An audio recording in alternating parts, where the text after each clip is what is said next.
जय हिंद। अब देखिएगा, आपके जितने भी कमेंट थे आपके एग्जाम को लेकर के, आपकी नई भर्ती को लेकर के, कांस्टेबल हो या फिर यूपीएसआई हो, उसको लेकर के आपके बहुत सारे डाउट जो सवाल है वो यहाँ पर लिखे हुए हैं। साथ ही में जो यूपी कांस्टेबल में 60,244 की वैकेंसी, सभी लोग जो है ऑलमोस्ट जो है वो जेटीसी पर जा चुके हैं और उनके भी जेटीसी सेंटर से कुछ कमेंट आए थे कि भैया इनका कुछ समय प्रॉब्लम आ रहा है इस टाइम पर, थोड़ा सा वो फॉर्म वगैरह के बारे में बता दीजिएगा। एनपीएस के बारे में वो हम बताएंगे। आपके कमेंट मैंने इस वीडियो के अंदर ले लिए हैं। बाकी यूपीएसआई एंड यूपी कांस्टेबल के कुछ बड़े ही आपके जरूरी सवाल हैं, उनको थोड़ा सा मैं डिस्कस कर लेता हूं। आप देखिएगा, पहला जो आपका सवाल ये है कि कांस्टेबल भर्ती में जो उम्र में छूट मिलेगी या फिर नहीं मिलेगी, इसकी कितनी संभावना है। देखिएगा, आपको पता होगा कि यूपीएसआई की जो वैकेंसी है, मैं थोड़ा क्लियर कर करके हर सवाल को बताता हूं। देखिए, थोड़ा वीडियो लंबा होगा। यूपीएसआई का तो कंफर्म है, आपको पता है कि 3 साल का रिलैक्सेशन मिलेगा ही मिलेगा, उम्र में छूट मिलेगी मिलेगी। इससे संबंधित तो आपने प्रूफ देख लिया होगा। लेकिन इसके बाद बात चलती है कांस्टेबल वैकेंसी को लेकर के, क्योंकि कांस्टेबल वैकेंसी को लेकर के बातचीत चली है, लेकिन इसको लेकर के कोई प्रूफ नहीं है, ठीक है, कोई नोटिस नहीं है। हाँ, ये सही है कि कांस्टेबल वैकेंसी के अंदर जो जेल वार्डर है, इसका आपने देखा होगा कि लास्ट ईयर का एक नोटिफिकेशन है, ठीक है, एक नोटिफिकेशन है 3 साल की उम्र को छूट को लेकर के, जो कि ऑफिशियल वेबसाइट पर भी है। वर्तमान में आप उसे शासनादेश को डाउनलोड कर सकते हैं, जिसके अंदर जेल वार्डर की भर्ती में 3 साल की छूट की बात कही गई थी। लेकिन फिलहाल में जो यूपी पुलिस सिविल है, पीएसी, फायरमैन है, इधर घुड़सवार है, इनको लेकर के उम्र में छूट की कोई बात नहीं कही गई है। लेकिन आपको पता है कि जिस तरीके से जो भी आपके चैनल्स हैं, जिन चैनल्स के माध्यम से आप अपनी बात माननीय मुख्यमंत्री जी तक आप पहुंचाते हैं, जिस तरीके से आपने यूपीएसआई एंड प्रीवियस वैकेंसी 60,244 में पहुंचाई थी, सेम वैसे ही इस बार भी जो है, जैसे कि जेवर से जो विधायक जी हैं, उनके द्वारा भी जो अपनी बात रखी गई, रायबरेली के भी जो विधायक माननीय विधायक हैं, उनके द्वारा भी बात कही गई। तो बेसिकली वो आपकी बात को ऊपर तक पहुंचा रहे हैं और इसकी पूर्ण संभावना है कि आने वाली जो कांस्टेबल की वैकेंसी होगी, वो सिविल हो, पीएसी हो, फायरमैन हो, उसके अंदर भी आपको एज में छूट देखने को मिलेगी। कि सिपाही भर्ती में नेगेटिव मार्किंग अभी तक है और यूपीएसआई में नहीं है, तो क्या इस बार से जो है ऐसा देखने को मिल सकता है कि कांस्टेबल से नेगेटिव मार्किंग हटा दी जाए। देखिएगा, इसका पुख्ता कोई प्रूफ तो नहीं है, ना ही कोई नोटिस है, लेकिन ऐसी अभी तक जो चर्चा चल रही है आपके बीच में, आपने सुना होगा, कुछ आपने इलेक्ट्रॉनिक मीडिया के माध्यम से भी आपने देखा होगा कि यूपी कांस्टेबल के अंदर से नेगेटिव मार्किंग हट जाएगी। देखो, बड़ा अच्छा सीधा लॉजिक है कि इतनी बड़ी भर्ती में तो नेगेटिव मार्किंग है ही नहीं, और छोटी वाली भर्ती में भाई सब इंस्पेक्टर से तो कांस्टेबल छोटी है, तो ऐसे में छोटे पद के लिए आपने नेगेटिव मार्किंग कर रखी, तो भाई ये कौन सा लॉजिक हो गया। यस, लेकिन ये आप मानते हैं कि भाई देखो, नेगेटिव मार्किंग अगर होती है तो उतना ज्यादा ट्राई या अटेम्प्ट नहीं कर पाता है इंसान, बड़े सोच समझ करके करता है।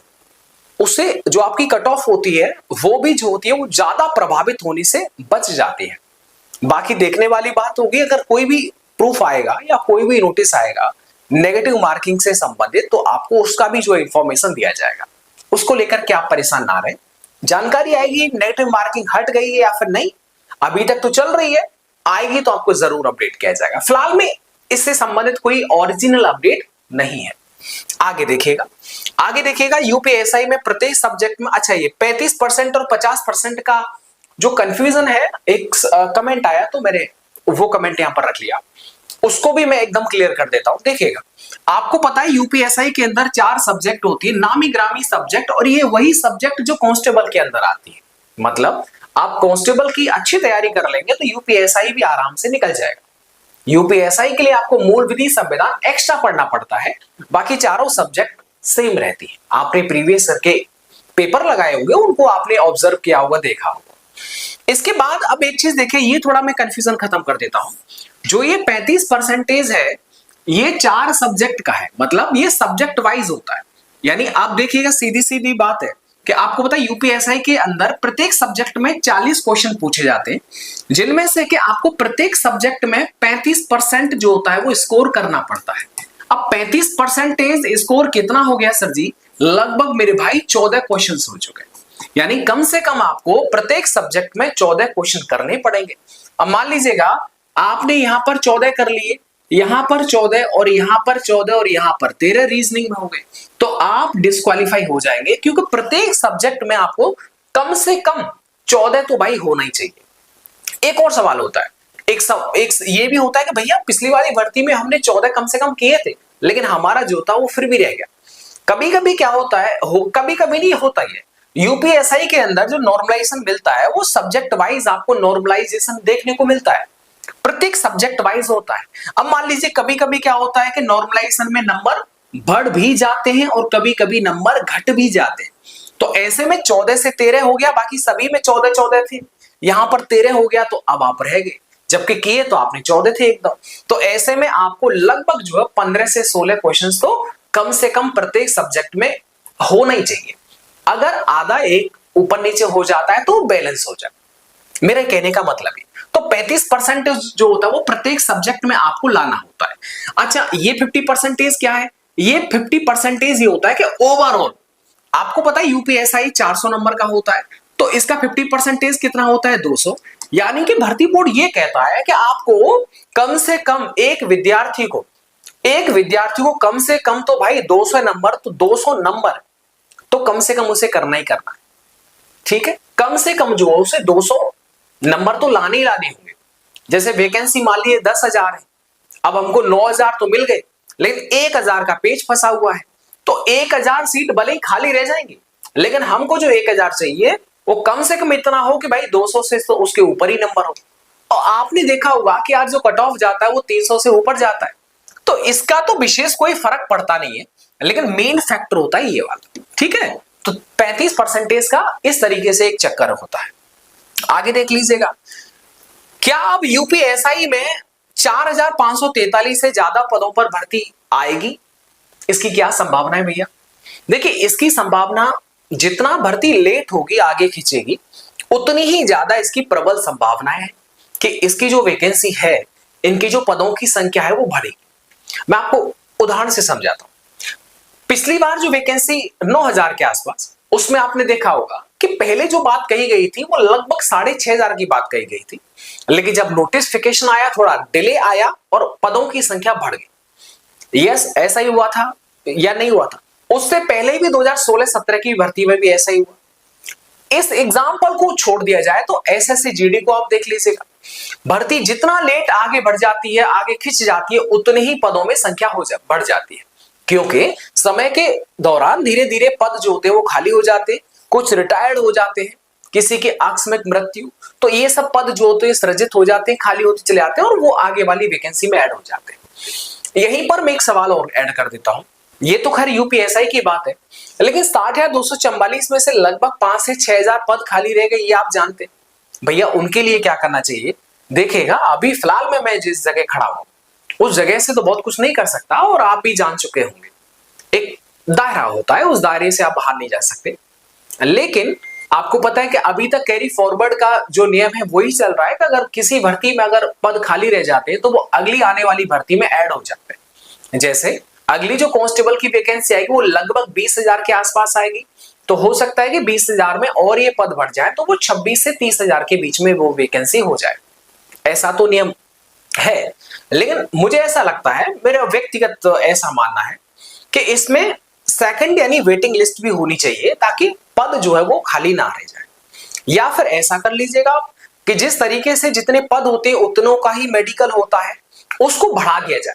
क्या जितने पद है, मान लीजिएगा अगर 10,000 है तो कम से कम 15 या 20,000 को आपको मेडिकल में बुला लेना चाहिए, ताकि कोई भी सीट खाली ना रह जाए, क्योंकि काफी लंबे समय के बाद में वैकेंसी आता है, तो इस पर थोड़ा सा ध्यान केंद्रित जरूर करना चाहिए। आगे देख लीजिएगा तो बिल्कुल इसकी यूपीएसआई की वैकेंसी जो वो बढ़ेगी, नो डाउट, इसकी पदों की संख्या बढ़ेगी। आगे आप देखिएगा भर्ती में देर होने के क्या क्या कारण हो सकते हैं। देखिएगा कारण क्या क्या हो सकते हैं इसको लेकर के, देखो आपको पता होगा, हाँ बहुत दिन पहले मैंने आपको एक चीज मैंने आपको यहां पर बताई थी, मुझे एग्जैक्टली तो ये पता नहीं है। आपको पता है ये वाला जो एक फोटो था जो मैंने आपको वीडियो में दिखाया था, यहाँ पर उत्तर प्रदेश, देखो आज तक का ये उत्तर प्रदेश पुलिस में सिपाही से पहले अब की जाएगी सब इंस्पेक्टर की भर्ती। आप ये नॉर्मल सी बात है, कि यूपीएसआई की भर्ती 2021 में, उसके बाद इसकी प्राथमिकता पहले है। कांस्टेबल की ऑलरेडी चल रही है, तो ऐसे में आप देख सकते हैं कि इसकी प्राथमिकता ज्यादा है। इसका सारा ऑलमोस्ट काम डन भी हो चुका है, ठीक है। तो ऐसे में इसकी प्राथमिकता कुछ ज्यादा है। ये मैंने आपको पहले भी जो बताया था, लगभग करीब 5000 सब इंस्पेक्टर पदों पर भर्ती होगी और जून में भर्ती बोर्ड इसके लिए विज्ञापन जारी करेगा। इसके बाद करीब 20,000 से अधिक पदों पर जो है वो कांस्टेबल की, सिपाही पदों की जो भर्ती परीक्षा जो है वो कराई जाएगी। इस तरीके से जो पहले ही आया था और न्यूज़पेपर के अंदर बार बार कटिंग जो ये आई थी, जो कि मैंने आपको पहले भी दिखाया था। दरोगा भर्ती में आयुषी में 3 साल की छूट और अग्निवीरों को पुलिस भर्ती में मिलेगा 20% जो होता है वो आरक्षण और उम्र में भी छूट मिलेगी। ये मैंने आपको पहले दिखाया था। अभी मैं ये सब क्यों दिखा रहा हूं वो अभी मैं आपको बताता हूं। यहां पर आप देख लीजिएगा, ये भी है कि पुलिस में 24,000 पदों पर सीधी भर्ती का विज्ञापन बहुत जल्द आएगा। जिस तरीके से 19,000 के कुछ आसपास था, इसके अंदर 20,000। यहां पर आयु सीमा दरोगा की बात थी लेकिन कांस्टेबल की बात नहीं थी, लेकिन कांस्टेबल में भी आपको देखने को पूर्ण रूप से मिलेगा। जेल वार्डन में तो मिलेगा फाइनल, क्योंकि वो लास्ट ईयर 2024 का भी नोटिस आपने देख रखा हो। देखिए, एक सवाल की भर्ती में देर होने के क्या क्या कारण हो सकते हैं। बेसिकली एक साथी ने कमेंट किया और उस कमेंट को मैंने स्क्रीनशॉट किया और उसमें थोड़ा सा मुझे दम दिखाई दिया। उस कमेंट को थोड़ा सा मैं आपको स्क्रीन पर इसे देखने के बाद आपको क्या लगता है, आपको क्या समझ में आता है कि क्या ये लॉजिक जो है दिया है वो ठीक दिया है क्या? देखिए, प्रीवियस रिकॉर्ड को अगर आप देखें कि 12 में चुनाव थे तो 11 में भर्ती आई, 17 में चुनाव थे तो 16 में भर्ती आई, 22 में चुनाव थे तो 21 में आई। अब सीधी बात है कि जब 27 में चुनाव थे तो सभी में 1 साल कम हो रहा है, तो यहां पर भी 1 साल कम कर दीजिए। वर्तमान में 2025 चल रहा है, तो ऐसे में देखिएगा अभी जो चल रहा है वो क्या चल रहा है साथी, ये चल रहा है जून चल रहा है, अभी तो पूरा समय बाकी है। तो ऐसे में अब ये वैकेंसी अब आपको थोड़ा सा हो सकता है कि इस तरीके से जो भाई ने बताया हो, ये डिले हो सकती है, ऐसा मुझे भी लगता है। लेकिन अब देखने वाली बात होगी कि इसका क्या घटनाक्रम होता है, क्या इसके न्यूज़पेपर में आते हैं, वो सारी चीजें हम देखने वाली बात होगी। लेकिन ये जो है वो मुझे थोड़ा सा लगा, जो मैंने आपके सामने रखा।